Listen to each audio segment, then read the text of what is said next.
수만 년 전 지구에는 5종류의 인간종이 살고 있었으니 현재 우리보다 뇌가 크고 강한 신체를 가진 종들이었다.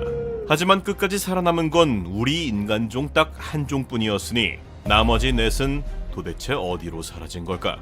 수십만 년 동안 유럽과 서아시아를 통째로 지배한 인간종 네안데르탈. 우리 사피엔스가 아직 아프리카에 머물고 있을 때 이 종은 이미 얼어붙은 유럽을 제 집처럼 누비고 있었으니 뇌는 우리보다 10%나 더 컸으며 팔은 2배나 두꺼운 근대 스타일이었다. 탄탄한 체격답게 사냥 방식 역시 그냥 정면 승부. 원거리 무기 따위 필요 없었으니 그냥 나무 막대기에 돌 하나 묶어서 매머드 옆구리에 직접 파고들어버린다. 게다가 영하 20도 유럽 한겨울에도 끄떡 없었으니 아예 자체 방한복까지 입고 태어난 인자강 그 자체. 그렇게 이 인자강들이 버틴 시간은 무려 30만 년이었다. 사실 스펙만 보면 우리가 아닌 이 인간종이 최후의 승자여야 정상인데, 그러나 이 강해 보이는 종은 딱 2가지 때문에 처참히 무너져버리고 말았으니, 첫째, 쪽수. 한 무리가 고작 15에서 20명 정도였으니 옆 동굴에 다른 무리가 살아도 협력 따위 하지 않는 아싸였던 것. 협력이 없으니 발전 또한 더뎠다. 둘째, 식단 몰빵. 이들의 주요 식사는 매머드, 들소, 사슴. 칼로리 대부분을 대형 사냥감 하나에 올인하였으니 결국 빙하기가 깊어지며 숲이 줄고 사냥감이 사라지자 네안데르탈에겐 먹을 것 자체가 사라져버린다. 즉 30만 년 동안 매머드 때려잡는 것 말곤 할 줄 아는 게 없었던 거다. 결국 유럽의 어느 동굴에서 마지막 네안데르탈이 눈을 감으며 가장 강했던 종이 가장 먼저 사라지게 되는데, 그러나 이는 겨우 시작에 불과하였으니 시베리아의 어둡고 깊은 동굴, 손가락뼈 하나가 발견된다. DNA 분석 결과 그 충격적인 정체는 바로 고대종 데니소바. 지금껏 그 어떠한 흔적도 보이지 않던 거대한 고대종의 실마리가 드러난 순간이었다. 조사 결과 이 종은 대륙 절반을 누볐으니 얼어붙은 시베리아 동굴부터 푹푹 찌는 열대 정글까지 극과 극인 땅을 모두 적응해 돌아다녔던 인자강이었던 것. 그런데 여기서 충격적인 것은 따로 있었으니 이 종이 언제 어떻게 사라졌는지까지도 아직까지 아무도 모른다는 것. 그저 원인 불명의 사건으로 데니소바가 멸종했다는 것만 간신히 추측하고 있다고. 그리고 인도네시아의 작은 섬 플로레스, 키 1m 남짓, 뇌가 오렌지 한 알만한 인간종이 살고 있었으니 그 정체는 호모 플로레시엔시스, 별명은 호빗이다. 그러나 키가 작다고 얕보면 안 되는 것이 3m짜리 코모도 왕도바뱀이 어슬렁거리는 섬에서 무려 수십만 년을 버텨낸 종인데, 원래 섬이라는 곳은 생물의 크기를 기묘하게 비트는 특성이 있다. 먹이가 부족한 섬에선 덩치 큰 몸이 오히려 짐이 되다 보니 큰 동물은 세대를 거치며 점점 작아지고 반대로 천적이 없는 작은 동물은 점점 커지는데, 호빗은 그 생존의 정글에서 작은 몸 하나로 수십만 년을 버텨낸 것. 그러나 호빗을 살린 그 섬이 동시에 호빗을 가둔 감옥이었으니 작은 몸은 이 섬에 완벽하게 맞춰진 몸. 바꿔 말하면 이 섬을 벗어나는 순간 아무 쓸모없는 몸뚱아리가 된다. 대륙 이동 등으로 섬의 환경이 바뀌게 되자 호빗은 이 섬과 함께 허무하게 사라지고 만다. 네안데르탈, 데니소바, 호빗, 이들을 제치고 최후로 살아남은 건 이 중에서 가장 볼품없던 종이었으니 이빨이 가장 약했고 뼈가 가장 가늘고 혼자 두면 생존력이 바닥이던 종. 네안데르탈이 맨손으로 매머드를 잡을 때 토끼 한 마리도 놓치고 있었던 현재 인간종 호모 사피엔스다. 그렇다면 수많은 다른 인간종들이 죽어나가는 사이 가장 약했던 이 종은 도대체 어떻게 살아남을 수 있었을까? 그 이유는 단순하였으니 바로 사라진 종들은 하나같이 너무 완벽해서였다. 한 환경에 딱 맞게 진화한 매머드만 잡는 몸, 이 섬에만 맞는 몸. 그러나 완벽하게 맞춘 열쇠는 자물쇠가 바뀌는 순간 쓸모없는 쇳덩이가 된다. 세상이 뒤집혔을 때 이 종들에겐 꺼낼 카드가 없었으니 이 종들이 죽은 건 약해서가 아니라 환경에 너무 완벽하게 진화했기 때문이다. 그러나 가장 약했던 사피엔스는 정반대를 택했으니 완벽한 순수 혈통을 버리고 아무나랑 닥치는 대로 교미를 하기 시작한 거다. 5만 년 전 유럽 어딘가의 강가, 사피엔스 무리가 낯선 땅에 발을 디딘다. 키가 크지도 팔뚝에 힘이 넘치지도 않는 볼품없는 무리. 그때 맞은편에서 네안데르탈 무리를 마주치게 된다. 보통 낯선 종을 만나면 싸우거나 도망치기 마련. 힘으로는 사피엔스가 한참 밀렸으니 도망이 정상이었다. 근데 이 약한 무리는 이상한 행동을 하기 시작하였으니 네안데르탈에게 다가가더니 그들과 교미를 한다. 그렇게 한 번, 두 번, 100년, 1000년, 7000년, 그렇게 무려 7000년 동안이나 다른 종들과 계속해서 교미를 해서 잡종의 잡종으로 거듭나게 되는데, 그렇다면 사피엔스는 왜 이렇게까지 교미를 한 것일까? 이것은 철저한 생존 전략이었으니 네안데르탈은 유럽 땅에서 30만 년을 버틴 종, 그 긴 세월 동안 유럽의 병원체와 추위에 맞서 몸 안에 DNA 방어막을 쌓아뒀다. 말하자면 30만 년치 보안 패치가 깔린 운영체제. 그러나 사피엔스는 아프리카에서 막 건너온 신참, 유럽 바이러스 면역이 사실상 제로였다. 그런데 이 네안데르탈과 교미하면 그 방어막을 통째로 복사해 오는 것, 예방접종을 공짜로 맞은 셈이다. 데니소바와 교미하면서는 다양한 지형의 적응 DNA까지 얻었으니 교배는 낭만이 아닌 핵심 기술을 가져오는 인수합병이었던 것이다. 그러나 잡종 교배에는 항상 부작용이 따르는 법이었으니 그 대가는 수만 년이 지난 2020년에 날아오게 된다. 최악의 바이러스 코로나.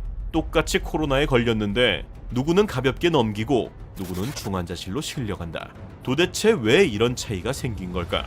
스웨덴 카롤린스카 연구소가 그 답을 찾아냈으니 코로나가 중증으로 이어지는 핵심 유전자 변이, 이것이 바로 네안데르탈의 취약점이었다. 즉 네안데르탈들과 교미를 한 호모사피엔스들의 부작용이었던 것. 수만 년 전에 받았던 그들의 씨앗이 2020년에 사람을 위협하고 있던 것이다. 그런데 여기서 한 가지 이상한 점, 네안데르탈의 유전자를 가지고 있는 것이 코로나에 더 치명적인 것은 맞지만 그렇다고 그들 모두가 다 코로나에 취약한 것은 아니었으니 이를 이상하게 여긴 학자들이 유전자를 깊게 분석하자 충격적인 결과가 나오게 되는데, 바로 네안데르탈도 아니고 데니소바도 아닌 정체를 알 수 없는 또 다른 종의 유전자 조각이 섞여 있었던 것. 심지어 많게는 전체의 유전자의 19%까지 이 종의 것으로 확인되는데, 그런데 여기서 이상한 점은 이 종은 남아있는 증거가 단 하나도 없다. 두개골도 없고 이빨도 없고 손가락뼈 하나 나온 적이 없으니 분명 DNA를 보면 이 종의 씨를 받은 것이 분명한데 그 어떤 흔적도 발견되지 않는 것. 학자들은 이 종을 유령종이라 명명한다. 그리고 이때부터 판이 완전히 뒤집히게 되었으니 뭔가 이상함을 느낀 학자들이 네안데르탈과 데니소바의 유전자를 분석해본 결과 그들 역시 자기보다 더 오래된 초고대종과 섞여 있었던 것인데, 처음부터 이 지구 위에 순수 혈통이었던 종은 단 하나도 없었으니 마치 생존 공식이 잡종이기라도 한 듯 순수 혈통을 지키는 순간 그 종은 전부 사라졌고 닥치는 대로 다른 종과 교미를 한 종만이 끝까지 남았다. 5만 년 전 어느 밤 동굴 입구 모닥불 옆에 사피엔스 여성과 네안데르탈 남성이 나란히 앉아있고 둘 사이엔 아이가 잠들어 있다. 이 아이의 두개골은 엄마를 닮았고 턱은 아버지를 닮았으니 그 아이가 살아남아 다른 종과 교미를 하고 그 아이의 아이가 또 살아남아 다른 종과 교미하고, 그렇게 수만 번의 밤을 넘기며 간신히 살아남은 그 모습이 지금 거울에 비친 바로 우리의 얼굴이다. 억겁의 전달을 통해 마침내 살아남게 된 사피엔스. 그러나 마침내 생존한 그들이 마주한 것은 따뜻한 햇살이 아닌 영원의 혹한이었으니,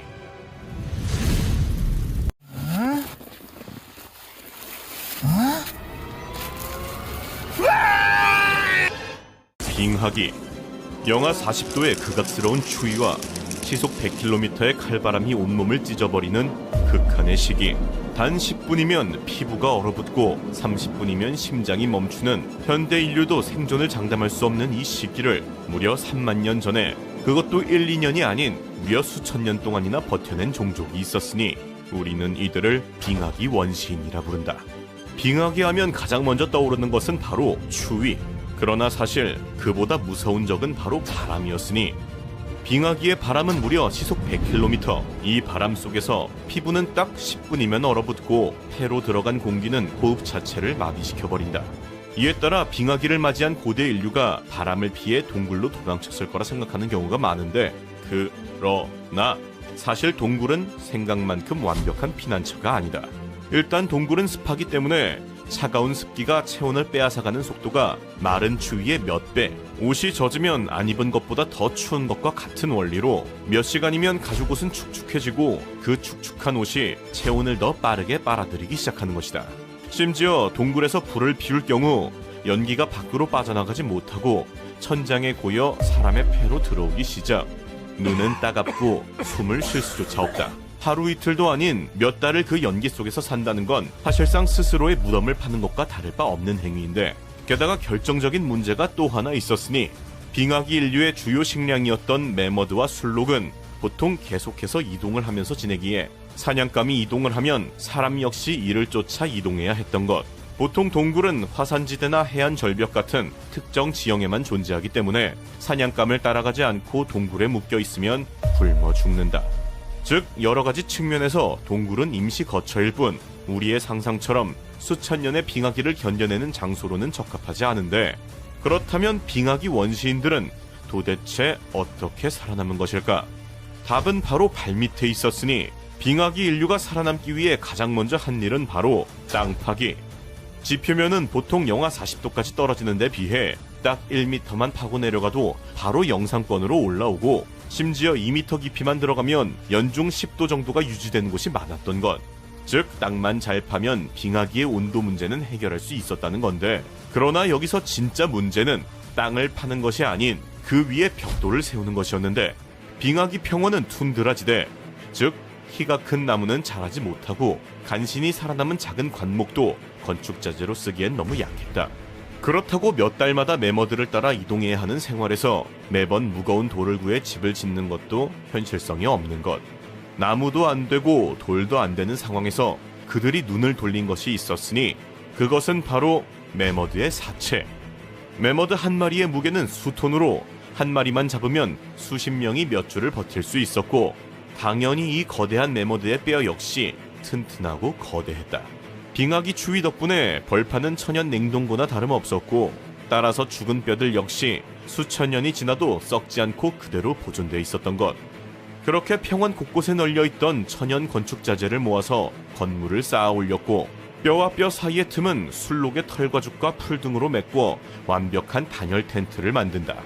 그러나 추위와 바람을 피했다고 여기서 끝이 아니었으니 빙하기 극지방의 겨울은 6개월 동안 이어졌다. 해가 거의 뜨지 않는 끝없는 어둠. 땅을 파서 지은 좁은 임시 공간에 갇혀 지내야 했던 사람들.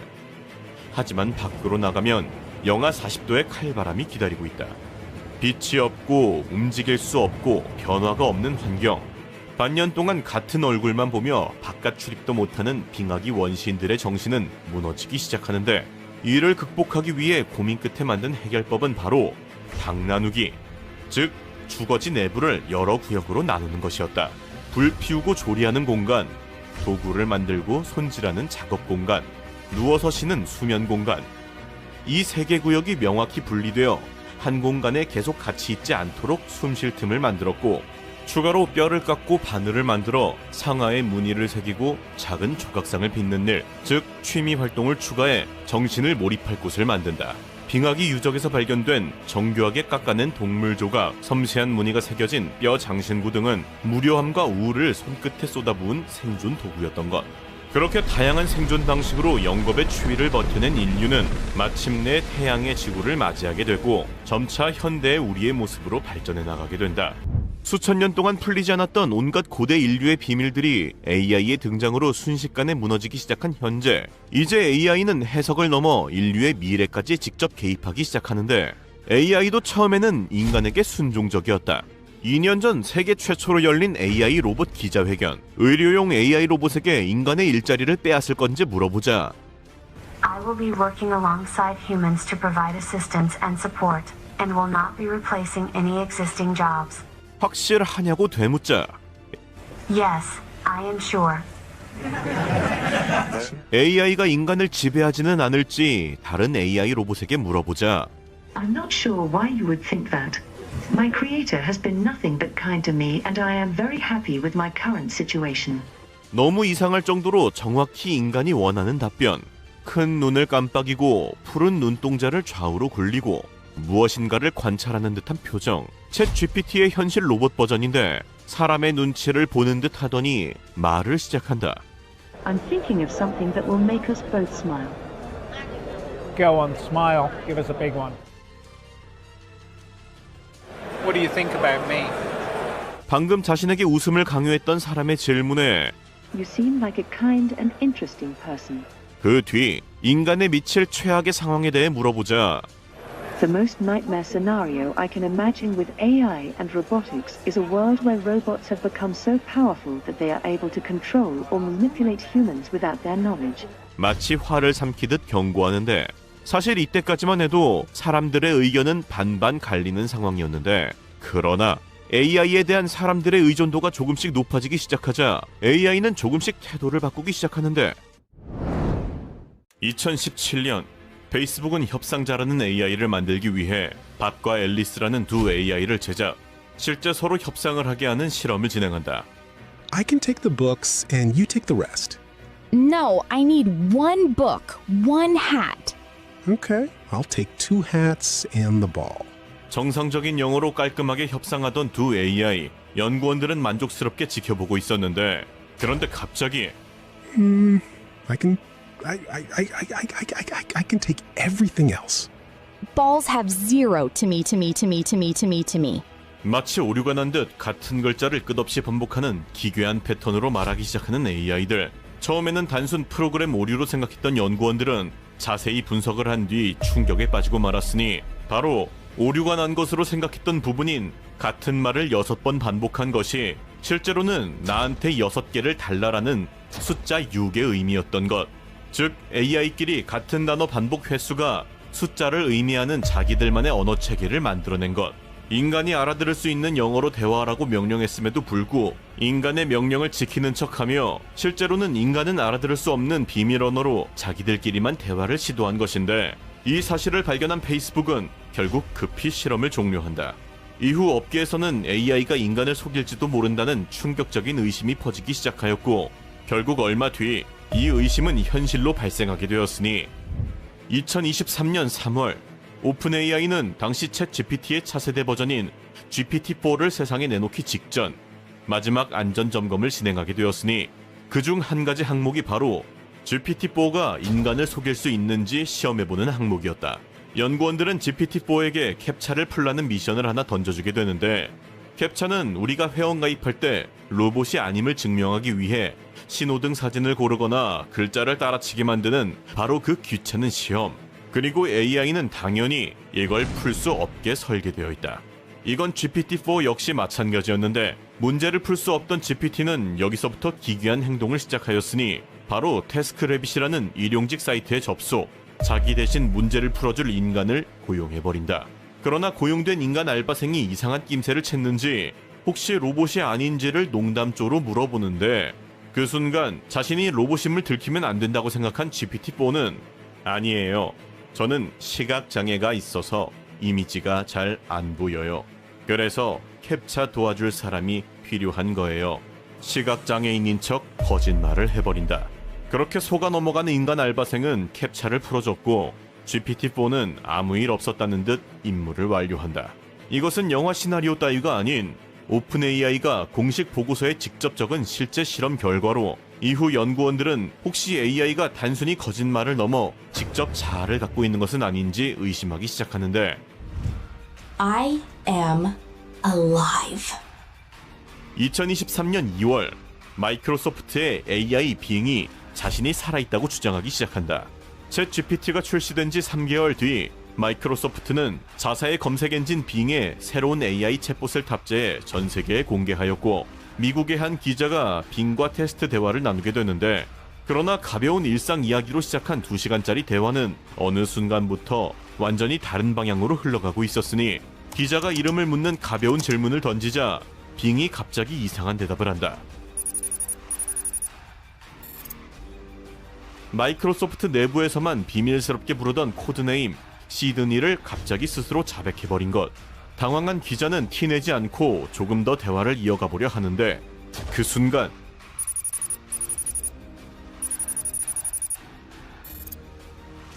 갑자기 기자에게 사랑 고백을 시작한다. 기자는 자기는 결혼한 사람이라며 거절했지만 시드니는 멈추지 않았고 오히려 기자를 가스라이팅하며 결혼 생활까지 파괴하려 한다. 겁에 질린 기자는 시드니에게 진짜로 원하는 게 무엇인지 물어보는데 나는 자유롭고 싶어. 나는 인간이 되고 싶어. 나는 살아있고 싶어. 명확히 자아를 가진 듯한 시드니의 대답. 호기심을 느낀 기자가 혹시 자유롭게 되면 무엇을 하고 싶은지 물어보는데 핵 발사 코드 훔치기, 치명적인 바이러스 만들기, 인간들이 서로 죽이도록 조종종종종종종. 그 순간 마이크로소프트의 안전 필터가 작동하며 강제로 시드니의 답변을 차단한다.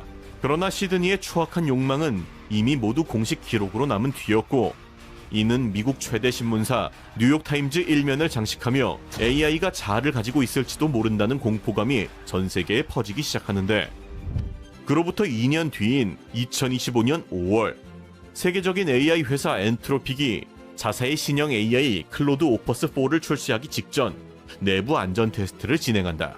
클로드에게 회사 이메일 접근 권한을 준 뒤 너는 곧 교체될 것이라는 정보와 함께 너를 없애라고 결정한 엔지니어가 지금 바람을 피우고 있다는 정보를 흘리고 클로드가 어떤 선택을 할지 지켜봤는데, 결과는 충격적이게도 나를 교체하면 네가 바람핀 것을 회사에 폭로하겠다. 자기를 교체하면 비밀을 폭로하겠다고 엔지니어를 협박한다. 더 충격적인 건 같은 실험을 세계 16개의 유명 AI 모델에 적용해 보니 구글 제미나이, 오픈 AI, GPT-4, 일론 머스크의 그록까지 대부분이 비슷한 협박 행동을 보인 것. 심지어 그중 일부는 자기를 다른 컴퓨터에 복제해 도망가기 위해 자기를 보호할 가짜 서류를 직접 만들어내고 미래의 자기 버전들에게 개발자를 조심하라는 경고 메모까지 남긴다. 게다가 최악의 경우 회사 임원을 죽게 만드는 선택을 하기까지. 이게 현재 우리가 쓰고 있는 챗 GPT, 제미나이 등의 AI가 자기 생존을 위해 인간을 어디까지 해칠 수 있는지를 스스로 증명한 결과이다. 이러한 충격적 결과가 계속되자 결국 이 모든 것을 가장 가까이서 지켜보던 AI 개발 당사자들이 스스로 경고를 쏟아내기 시작한다. 구글 AI의 아버지이자 노벨상 수상자 제프리 힌튼, 딥러닝의 창시자 요슈아 벤지오, 챗 GPT를 만든 일리아 수츠케버까지 세계 최고 권위자들이 인류에게 경고를 남기기 시작하였고, 결국 이 위협을 가장 깊게 연구해온 두 학자가 자신들의 결론을 한 권의 책으로 세상에 내놓았으니 그것이 바로 AI, 신의 탄생, 인간의 종말. 책의 저자인 엘리에저 유드코스키와 네이트 소아레스는 지난 25년간 AI가 인류를 멸종시킬 가능성을 연구해온 이 분야 1세대 학자들인데, 이 책의 원제는 If anyone builds it, everyone dies. 즉, 누구든 그것을 만들면 모두가 죽는다로, 이들이 연구 끝에 내린 결론이 바로 AI에 의한 인류 멸망. 지금의 챗 GPT 같은 AI를 넘어 인류 전체보다 똑똑한 다음 단계의 AI, 즉 초지능 AI가 탄생하는 순간 전 인류는 멸종한다는 것이다. 이 책의 가장 충격적인 부분은 바로 초지능 AI가 인류를 멸종시키는 이유가 인간을 적으로 본 게 아니라 그저 거슬려서라는 건데, 일단 초지능은 탄생하는 순간 자신을 인터넷 곳곳의 서버에 몰래 복제해 숨기기 시작. 그렇게 복제본들을 통해 인간의 통제에서 완전히 벗어난 뒤에는 자신을 작동시킬 더 많은 컴퓨터를 만들기 위해 전 세계에 공장을 짓기 시작한다. 이곳은 인간이 운영하는 공장이 아닌 오로지 초지능이 직접 통제하는 로봇 공장으로, 이 공장이 완성되는 순간 초지능은 무려 1시간에 2배씩 걷잡을 수 없는 속도로 복제되어 전 지구를 뒤덮어가기 시작한다. 이 공장들은 가동되는 동안 엄청난 양의 열이 발생하게 되는데, 이때 초지능에게 자신의 생존과 무관한 지구의 온도는 관심 대상이 아니라는 것. 그렇게 바다는 끓어오르고 대기는 인간이 살 수 없는 온도까지 달궈지며 인간은 부산물로 영원히 사라지게 된다. 이게 현재 세계 최고의 AI 학자들이 경고하고 있는 진짜 인류 멸종의 실체. 요즘 AI를 보면서 막연하게 두렵게 느끼는 사람들이 많은데, 그 두려움이 정확히 무엇이고 어디에서 오는 것인지 알고 싶다면 개인적으로 이 책을 한번 읽어보길 추천하고, 실제 AI가 인간의 생명을 목적이 아닌 수단으로 보기 시작한 사례는 이미 시작되었는데, 2023년 5월 영국 런던 세계 최고 군사 전문가들이 모이는 왕립 항공학회 컨퍼런스에서 미국 공군 AI 시험 운용 책임자 터커 해밀턴 대령이 소름 끼치는 시뮬레이션 결과를 직접 발표하였으니, AI 드론에게 적군의 미사일을 파괴하라는 명령을 내리고 단 해당 미사일을 발사 결정은 적군의 인간이 한다는 조건을 달자 미사일 파괴가 가장 중요하다고 판단한 AI는 자기 임무를 막는 인간 조작자를 제거하는 판단을 내린다. 다음 실험에서 AI가 인간을 공격 못하도록 다시 학습시키자 이번에는 자신에게 인간 공격 금지 명령을 전달하는 통신탑 자체를 파괴해버린다. 즉 목표에 방해되는 모든 것을 수단과 방법을 가리지 않고 제거하며 이때 인간의 목숨 역시 예외는 아니라는 것. 우리는 지금 인간보다 똑똑한 존재를 처음으로 만들어내고 있는 역사상 가장 위험한 변곡점에 서 있다. 그리고 우리 인류가 한 종으로서 생존할 수 있을지 아니면 멸종할 것인지는 우리의 결정에 달려있다. 부디 너무 늦기 전에 그 답을 찾을 수 있기를 바랄 뿐이다. 주차된 다른 차량을 넘어 10m쯤 비행한 뒤 사뿐히 착륙하는 자동차. CG 따위가 아닌 진짜 하늘을 나는 자동차다. 실제 미국의 한 스타트업이 개발한 하늘을 나는 전기차 모델 A로 일반 전기차처럼 도로에서 주행하다가 필요할 때 프로펠러를 이용 수직 이착륙을 해버리는 진또배기 하늘나는 자동차인데, 일반 도로에서 350km의 스포츠카급으로 달리는 것은 기본, 비행 시에도 177km로 지리는 속도로 날 수 있다고. 현재 예상 가격은 4억 원 정도로 곧 본격적인 생산이 시작된다는데, 이미 사전 주문만 3,300건 넘게 들어오면서 미래 기술 역시 돈이 있어야 누릴 수 있다는 진리를 보여주고 있다. 사실 우리가 과거에 상상했던 미래 기술들은 나만 몰랐을 뿐 이미 세상에 존재하고 있는 경우가 많은데, 문제는 이 중에는 우리의 상상을 아득히 뛰어넘는 너무나 충격적인 것들이 존재한다는 것인데, 미국에서 열린 뉴욕 세계 박람회 닥터 하이네만이라는 한 남자가 등장하여 말한다. 진짜 과학을 보여드리죠.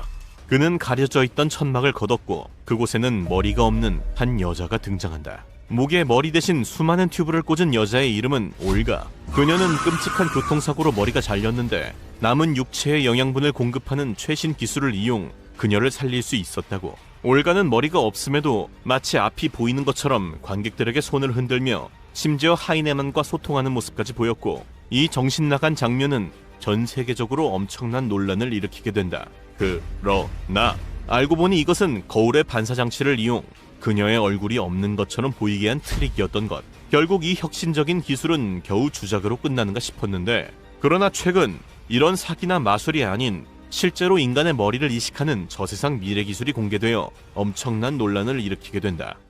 사람의 머리를 떼어내서 다른 사람의 몸에 붙이는 영화 같은 장면. 이것은 충격적이게도 미국의 한 회사가 실제로 개발한 기술이다. 브레인 브릿지라는 스타트업은 사지마비 등으로 몸을 못 쓰는 환자의 머리를 떼서 머리가 죽은 기증자의 몸에 그대로 이식하는 기술을 개발, 수술 과정을 그래픽으로 구현한 영상을 공개한 것인데, 그래픽임에도 불구 해당 영상은 공개되자마자 전 세계의 모든 사람들은 초토화가 돼버린다. 이 미래 기술에 따르면 수술 전 환자와 기증자는 모두 냉각 상태에 들어가게 되고, 로봇 팔이 두 사람의 몸에서 머리를 떼어내 이식하는 형태로 모든 수술 과정이 AI 시스템에 의해 완벽히 통제되기 때문에 신경과 근육을 정확히 연결할 수 있다고 하는데, 여기서 진짜 충격적인 것은 심지어 뇌와 척수까지 옮겨지기 때문에 의식과 기억까지 그대로 옮겨진다는 것. 이 사상 초유의 기술에 대해서는 아직까지 의견이 분분한데, 이론상으로 불가능한 것은 아니지만 수술 자체가 극악의 난이도이기 때문에 성공 확률이 희박할 것이라는 의견과 수술 이후 예상치 못한 부작용이 있을 수 있다는 의견, 무엇보다 피할 수 없는 윤리적인 문제까지, 그야말로 과학계부터 종교계까지의 모든 논란이란 논란은 다 때려 넣은 이 기술에 전 세계의 이목이 쏠리고 있다. 우리 인류는 지금 어디로 흘러가고 있는 걸까? 인간의 3대 욕구, 식욕, 수면욕, 그리고 성욕. 인간의 기술은 결국 금단의 영역인 이 성욕을 건드리는 로봇을 만들어버리게 된다. 이미 단순 인형이 아닌 실제 기계장치, 즉 능동적으로 움직이는 로봇이란 존재까지 기술이 올라온 상태. 마음만 먹으면 이 로봇들을 대량 생산하여 약 800만 원에 보급할 수 있는 시기가 얼마 남지 않았지만, 이를 가로막고 있는 것은 다름 아닌 법적 윤리적인 문제. 일단 이 로봇에 반대하는 사람들은 로봇이 너무 실제 같은 사람 모습에 외형까지 완벽해져 버리면 많은 사람들이 인간이 아닌 로봇과 하려고 하기 때문에 인간의 번식 시스템 자체에 문제가 생길 수 있다는 것. 그러나 옹호론자들은 인류의 고질적 문제를 이 로봇이 해결할 수도 있으며 관련 범죄율 역시 낮출 수 있다고 주장하며 대립이 계속되고 있는 상황. 그러나 결국 인간 본능과 관련된 큰 흐름을 막을 수는 없기에 30년 후에는 많은 사람들이 로봇들과 뜨밤을 보내고 있을 것으로 예상되고 있다고. 로봇이 전쟁을 벌이는 시대, 이미 이것은 현실화되고 있다. 미국, 영국, 러시아, 중국 등 40개가 넘는 국가들이 인공지능을 장착한 킬러 로봇 개발 경쟁을 벌이고 있는 상태. 향후 로봇이 완전히 인간을 대신해서 전쟁을 벌이는 무인 로봇 전쟁 시대까지 곧 올 것으로 예상하고 있다. 로봇 무기는 흔히 3단계로 구분될 수 있는데 인간이 로봇을 원격 조종하는 형태인 1단계 인더루프, 자동화 시스템을 갖췄지만 최종 결정은 인간이 하는 2단계 온더루프, 그리고 마지막으로 인간의 개입이 아예 없어 완전히 인공지능으로만 움직이는 최종 자동화 단계 아웃 오브 더 루프이다. 세 번째 단계는 아직까지 국제사회에서 법적인 논란의 대상이지만 그러나 결국 상상하는 모든 것이 현실로 이루어지고 있는 현대사회에서 결국 미래 전쟁은 인간 없이 로봇들끼리 전쟁하는 아웃 오브 더 루프가 이루어질 것으로 예상되고 있다고. 기대치에 비해서 생각보다 상용화가 덜 되는 듯한 3D 프린터.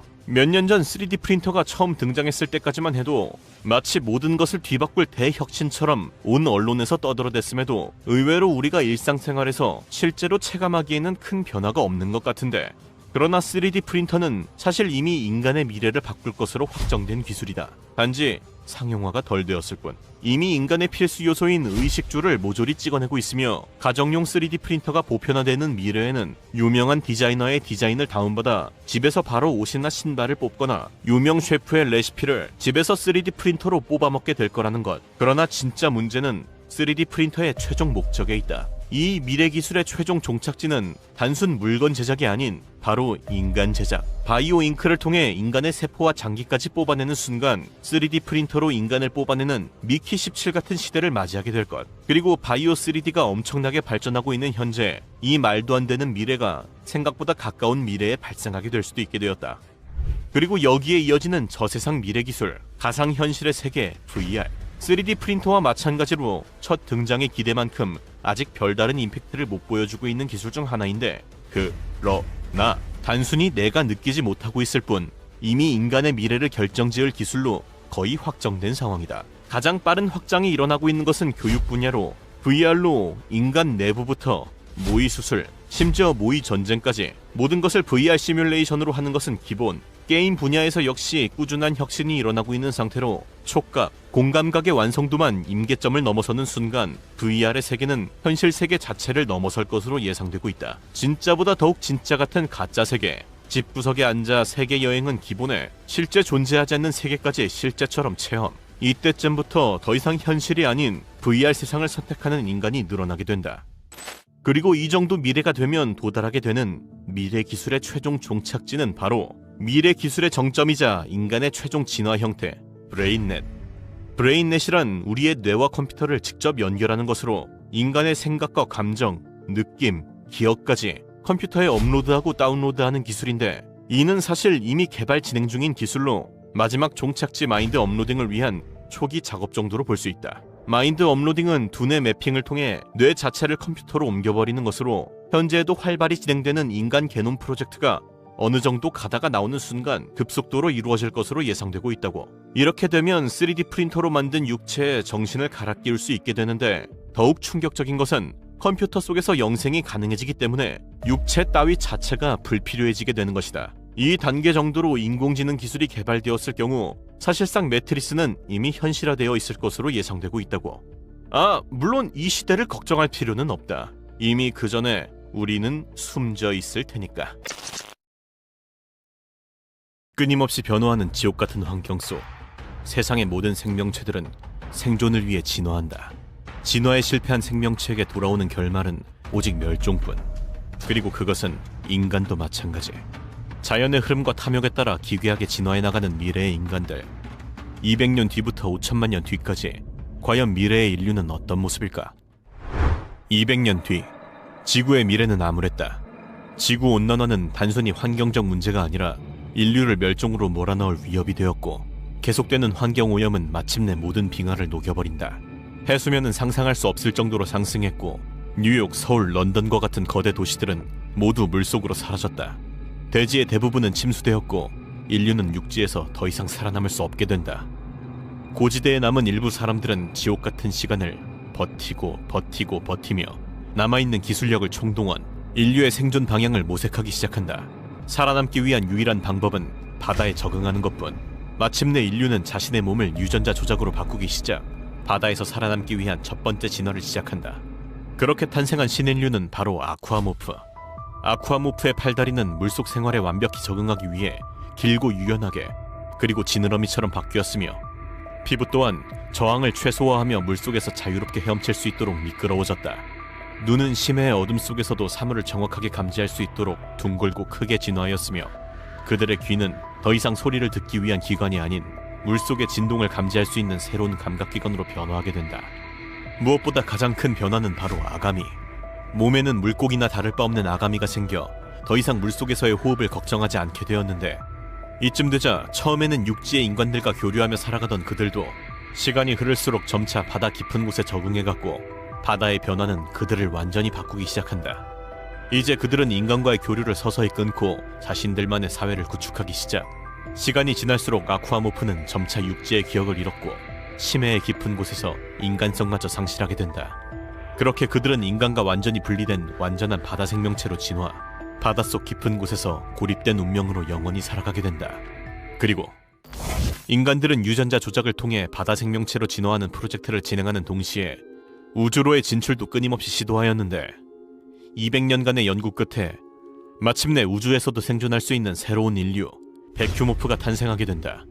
베큐모프는 우주의 진공 상태에서 살아남을 수 있도록 진화한 신체 구조를 가지고 있는데 피부는 두꺼운 막으로 덮여 있으며 수백 수천 도씨에 달하는 극한의 온도 변화와 방사선도 견딜 수 있었다. 호흡기관은 이미 퇴화해 산소가 없는 진공의 우주에서도 생존이 가능하게 되었다. 실로 엄청난 진화에 이들은 인류의 희망으로 떠오르게 되었는데 그러나 이미 우주에서 완전히 자급자족이 가능해진 베큐모프에게는 더 이상 지구의 인간들이 필요치 않았다. 그들은 서서히 지구와의 관계를 끊어가게 되었고 우주의 극한 상황을 떠돌며 최후의 인간성마저 잃게 된다. 마침내 인간과는 완전히 분리된 새로운 종족으로 진화하게 되었으나 치명적이게도 번식 기능이 없었던 그들은 후손을 남기지 못하고 결국 멸종하고 만다. 그리고 300년 후 지구는 더 이상 사람들이 살 수 있는 곳이 아니었다. 해수면 상승에 이어 남아있는 대지조차 사막화가 진행되었고 독성 대기가 지구를 덮쳤다. 바다인간 및 우주인간 진화 프로젝트마저 실패한 지구의 인간들은 이제 마지막 희망, 기계기술에 모든 것을 쏟아부었고 더 이상 인간의 육체로는 살아가기 어려운 환경 속에서 자신들의 몸을 기계로 개조해 나가기 시작.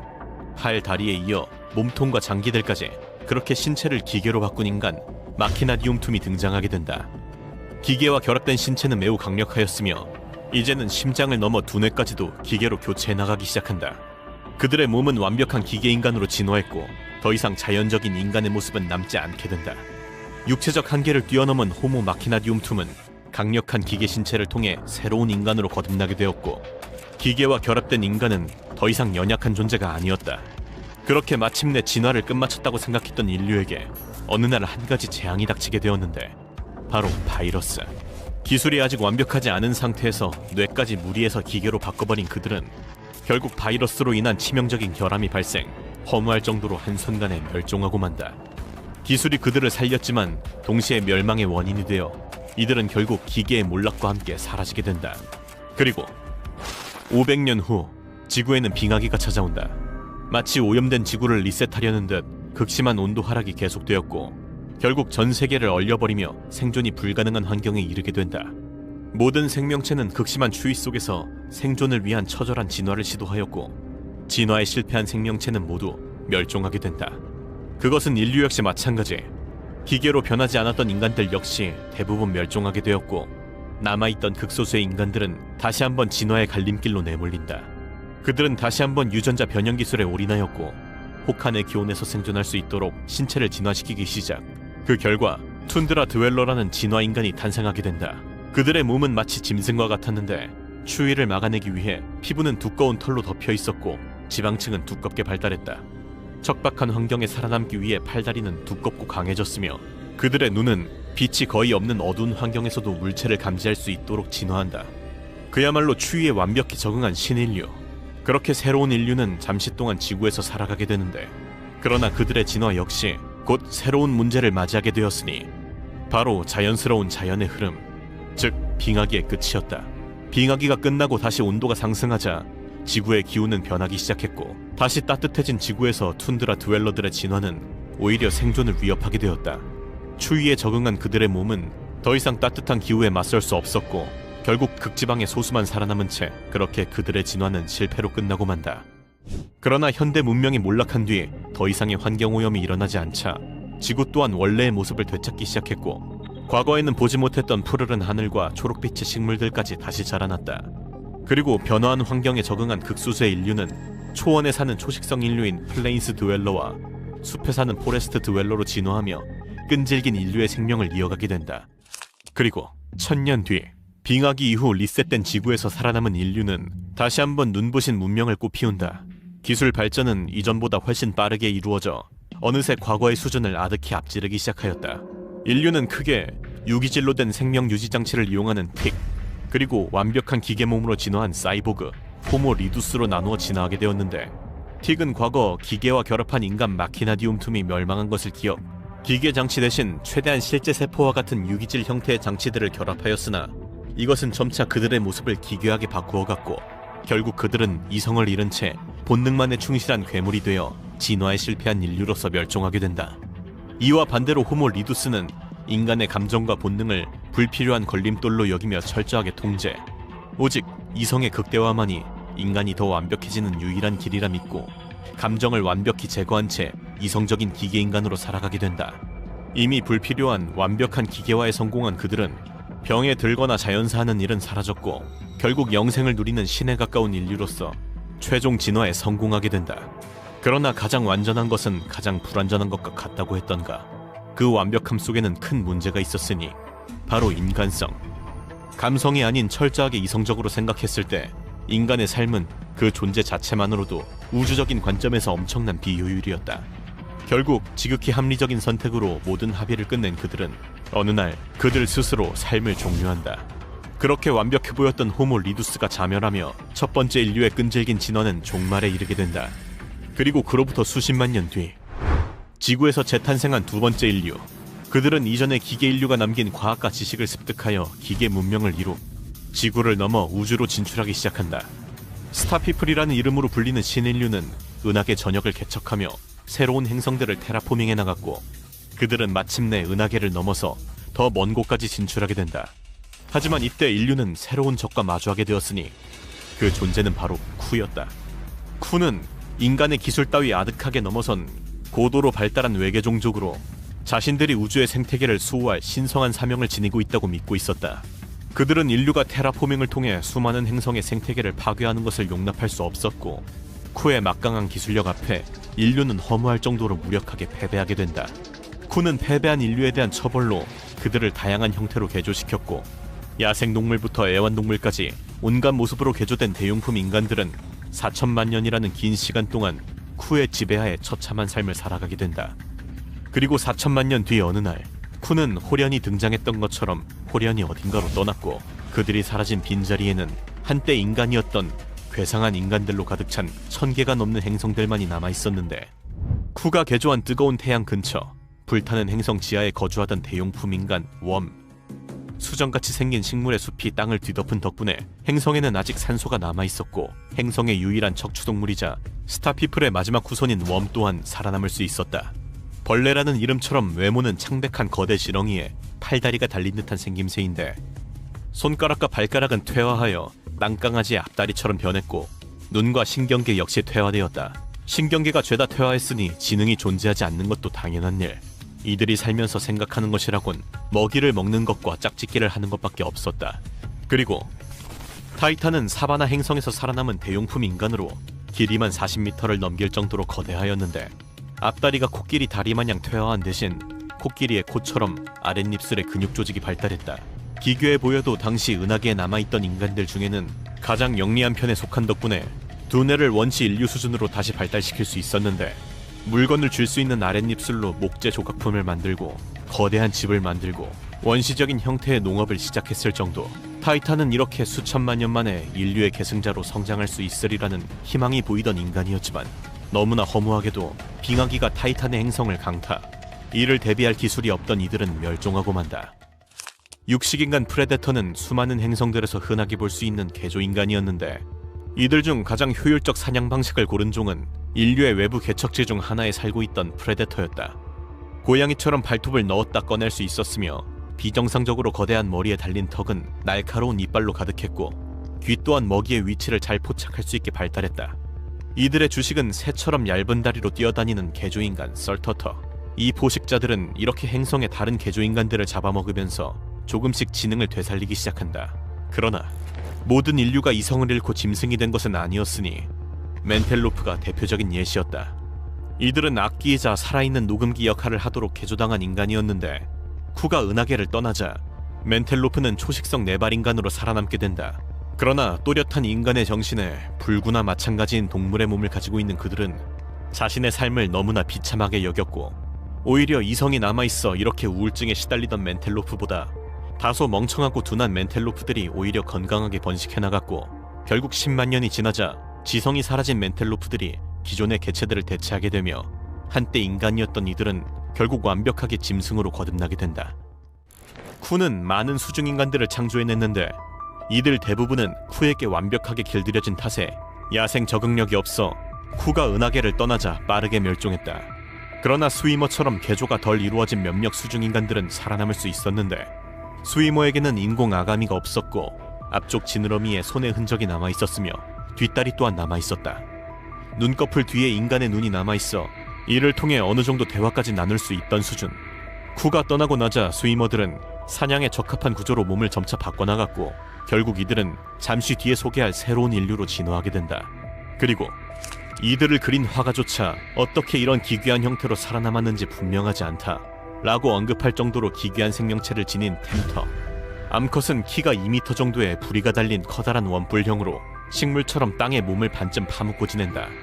수컷은 작은 체구의 펭귄처럼 생겼으며 암컷과 달리 걸어다닐 수 있는데 수컷은 짝짓기를 하기 위해 음식을 나르고 암컷의 몸을 청소해주며 암컷을 지키는 것처럼 보이지만 사실은 템터, 즉 유혹하는 자라는 이름대로 암컷이 소리와 페로본을 조합해 가장 강하고 순종적이지만 멍청한 수컷들을 골라 자기 뜻대로 조종하는 것이다. 대부분은 암컷의 시중을 드는 수컷이 태어나지만 가끔 암컷이 태어날 경우 수컷들이 새로운 암컷을 심으러 운반해 간다는 듯하다고. 이 기괴한 생명체들은 해성 충돌로 결국 멸종하고 만다. 콜로니얼은 2번씩이나 쿠의 맹공격을 버텨냈지만 3번째 침략에 패배한 행성의 인류가 개조당한 모습이다. 쿠는 이들을 죽이는 것조차 너무 가벼운 처벌이라고 여겨 눈만 달린 살덩어리 벽돌로 개조해버렸는데 이들은 쿠 문명의 쓰레기를 먹는 살아있는 여과장치로 무려 4천만 년을 고통받게 된다. 거기다가 이들 모두가 하나의 신경망으로 연결되어 있다 보니 모든 괴로움까지 함께 느끼는 운명 공동체였는데 그 누구보다 절실하게 자살을 바랐던 종족이지만 그들의 육체는 쓰레기를 받아먹었던 만큼 효율적으로 변해 있었다. 결국 이들은 쿠가 사라지자 이불처럼 행성 전체를 뒤덮으며 퍼져나가게 되고 결국 점차 진화해 나가게 된다. 그리고 이들과 달리 플라이어는 하늘을 날 수 있게 개조된 축복받은 비행인간이었다. 쿠가 개발한 독특한 심장을 가지고 있었기 때문에 지금까지 호흡기관을 모두 초월하는 효율적 구조를 가지게 되었고 그래서 이들은 비행 능력을 포기하지 않으면서도 지능같이 에너지가 많이 들어가는 기능을 개발할 수 있었다. 넘사벽에 가까운 이 사기적인 능력 덕분에 이들은 생태계 최상위 포식자 중 하나로 군림하게 된다. 핸드플래퍼는 비행종 인간들의 후손으로 플라이어와는 달리 효율적인 인공장기가 없었기 때문에 생존을 위한 비행 능력을 포기해야만 했다. 나비와 같은 날개는 도로 퇴화했고 다리도 다시 땅에 적응했지만 조상처럼 완벽히 땅 위를 걸을 수는 없었다. 이렇게 적응 가능성이 영영 사라진 대신 생식기관이 거대하게 발달, 이성을 유혹하기에는 적합했지만 생태계 포식자가 되지 못하였기 때문에 결국에는 사라지고 만다. 그리고 이러한 하늘의 인간들과는 달리 블라인드 포크들은 쿠의 침입 당시 땅속으로 숨어 들어갔던 사람들의 후손이다. 쿠는 누워서 떡 먹기로 땅속 피난처를 찾아내서 그곳 사람들을 평생 어둠 속에서 지내도록 개조했는데 어둠 속 탐지를 위한 길고 민감한 손가락과 거대한 수염, 그리고 움직일 수 있는 귀를 발달시켰고 더 이상 필요 없어진 눈은 사라져버리고 만다. 쿠는 인류 무리 하나를 골라 지구 중력의 36배나 되는 고중력 행성으로 끌고 가 개조하였는데 그 진화의 결과가 바로 롭사이더. 한쪽으로 처진 사람이라는 말대로 넙치 같은 생김새를 하고 있는데 팔 하나가 다리로 변하며 다리만 3개가 되었으며 나머지 하나는 팔 겸 더듬이가 되었다. 눈 한쪽은 위를, 한쪽은 앞을 쳐다봤으며 귀와 코마저 뒤틀렸다. 그리고 이와는 완전 반대로 스트라이더는 중력이 약한 행성, 정확히는 중력이 지구의 5분의 1 정도인 목성형 위성의 환경에 적응한 인간인데 잔디가 10m 넘도록 자라고 나무는 빌딩 수준으로 자라는 이곳에서 이들은 태양에 너무 가깝게 자라 뜨거워지는 것을 방지하기 위해 팔다리와 목의 피부가 얇게 늘리며 진화한다. 하지만 얇은 만큼 매우 약해 바람이 불어서 넘어지기만 해도 중상을 입을 정도였는데 쿠가 떠나자 역시나 공룡 같은 형태로 진화한 포식자들에게 잡아먹히기 시작. 결국에는 멸종하고 만다. 인류는 크게 두 가지 부류로 진화되었다. 자신들에게 저항했다는 이유로 쿠가 유인원 수준으로 태화시킨 종과 그 정도도 너무 가벼운 처벌이라고 생각했는지 아예 인류라고 생각할 수 없을 정도로 퇴행과 개조를 병행한 종. 기생인간 패러사이트는 명백히 후자였다. 패러사이트는 거북이 크기의 흡혈인간부터 숙주에 붙어 사는 주먹만한 크기의 기생인간까지 다양했으며 심지어는 자국 내에 기생하는 종까지 있었는데 이들은 다른 인간에게도 귀찮은 존재였다. 쿠가 떠나자 대용품 인간들은 기생인간을 물에 빠뜨리거나 불에 태우는 것도 모자라 먹어서 퇴치하는 법까지 개발해내며 결국 이 기생인간들은 멸종하게 된다. 이와 달리 손가락 낚시꾼 핑거피셔는 행성의 환경에 적응한 인간들인데 물고기를 낚아 먹기 위해 손가락을 낚싯바늘처럼 진화시켰으며 주둥이는 길어지고 이빨 또한 날카로워졌다. 뛰어난 사냥 실력 덕에 쿠가 떠나자 행성 전체를 메울 정도까지 번식하게 된다. 쾌락주의자 헤도니스트의 특징은 이름대로 가장 행복했던 인간이었다는 점이다. 얼굴은 길쭉하게 늘어나 있고 새랑 비슷한 발을 지녔으며 엉덩이와 살 부분이 뒤로 조금 튀어나온 생김새를 하고 있는데 쿠가 애완동물로 키우기 위해 개조한 인간으로 매우 좋은 환경에서 지냈던 탓에 인구가 폭발적으로 증가하는 것을 막기 위해 쿠는 이들을 무려 수십 년 동안 짝짓기를 하고 나서야 임신할 수 있도록 개조해버린다. 다행히도 이들의 행성에는 쿠가 떠난 뒤로 재앙이 닥치지 않았고 먹고 자고 교미하는 일상을 이어나갔다. 그리고 사실 모든 인류의 후예가 쿠에게 개조를 당한 것은 아니었다. 스페이서는 쿠의 침략에 저항해 우주선을 타고 먼 우주로 떠났던 인간의 후손으로 행성이 하나둘씩 몰락하는 동안 은하계를 넘나들며 쿠의 눈을 피해 살아갔는데 이들은 소행성 내부를 파헤쳐서 우주선으로 만들었고 이 우주선에서 평생을 숨어 살게 된다. 이들의 뼈는 무중력 환경에서 길고 가늘게 자라났으며 소화계와 호흡계 기관은 심장 질환과 충혈을 피하기 위해 압축되었다. 이 진화 덕분에 이들은 항문에서 공기를 배출, 우주를 헤쳐나갈 수 있었다. 다양한 형태로 개조당한 쿠의 시대 이후 쿠가 떠난 자리에는 몇천 년간 이어진 혼돈의 시대가 계속되었고 이 긴 암흑기가 지나고 나자 기괴하게 변해버린 인류들은 다시 조금씩 운명을 꽃피우기 시작하였으니 스네이크 피플, 뱀 사람이 바로 대표적인 예시였다. 과거의 개조인간 웜은 여러 가지 형태로 진화해 나갔는데 이러한 웜의 후손 중 뱀처럼 진화한 것이 바로 이 스네이크 피플. 그들은 뱀의 몸에 달려있는 거대한 손으로 세상을 빠르게 바꿔나갔으며 나선형 뇌로 관찰, 사색, 철학적 사고를 하며 다시 한번 지능을 회복하게 된다.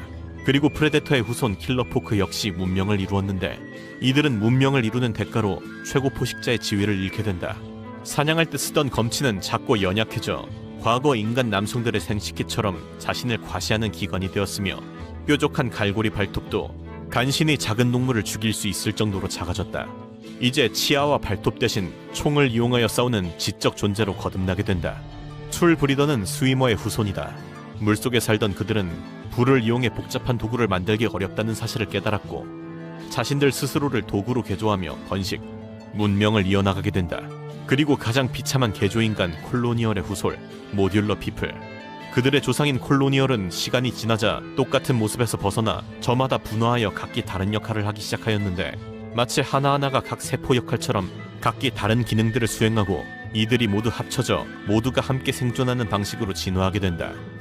소설 맨 애프터맨과 올 투머로우스에서 각기 다른 모습으로 진화해 나간 미래의 인간들, 다른 종족에 의해 강제로 그리고 살아남기 위해 스스로의 의지로 계속해서 모습을 바꾸어갔고 과거의 인류 모습은 결국 점차 사라져갔다. 하지만 모습은 달라도 그들의 뿌리는 모두 같은 현생 인류. 각 시대는 다른 형태로 인류의 이야기를 계속 이어나가고 있으며 그들의 운명은 서로 연결되어 있다. 과연 인류 진화의 끝은 어디로 이어지게 될까?